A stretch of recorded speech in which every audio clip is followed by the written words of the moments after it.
बताता हूँ, 4.5 साल के अंदर लोग सोचते होंगे कि हमने कुछ नहीं किया। अगर मैं गिनवाने लग जाऊं तो शायद आज आपके साथ शाम नहीं हो किया जाएगी। होगा, लेकिन पेंशन के तौर पे 5100 रुपये देने हैं, ये बात तो 4.5 साल नहीं, पहले हमने भी हो सकती थी। हमने इसको बढ़ाया है। हर साल 250 रुपये बढ़ाया है। 3000 हम लेकर आए। हम्म। हमारा घोषणा पत्र का एक एजेंडा था कि 5100। हमारे घोषणा पत्र में 50% वुमेन रिजर्वेशन पंचायतों में थी, हमने अचीव करी। हमारे घोषणा पत्र के अंदर 8% बीसी को रिजर्वेशन देने की थी पंचायतों में, वो दी। तो अमित शाह और जेपी नड्डा के साथ जब आपकी बात हुई तो आपने यही बात की या कुछ और बात थी? नहीं, हमने point two point seat sharing के ऊपर इश्यूज थे और सारे रखे।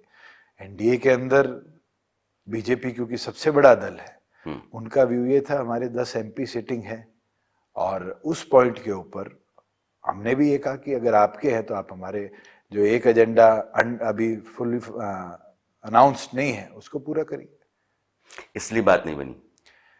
मैं मानता हूँ जो होता है अच्छे के लिए होता है। ईश्वर जी, बड़ा पॉजिटिव सोच के राजनीति करी है और आगे भी करता रहूंगा। मेरे को इसकी पीड़ा और दुख नहीं है।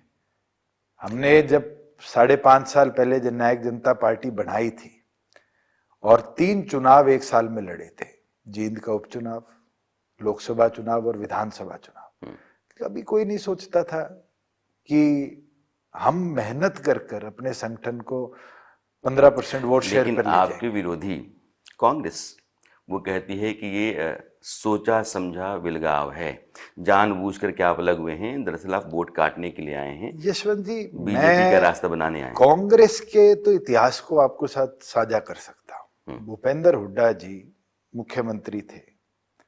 कुलदीप बिश्नोई भजनलाल जी के निधन के बाद उपचुनाव लड़ रहे थे हिसार लोकसभा का।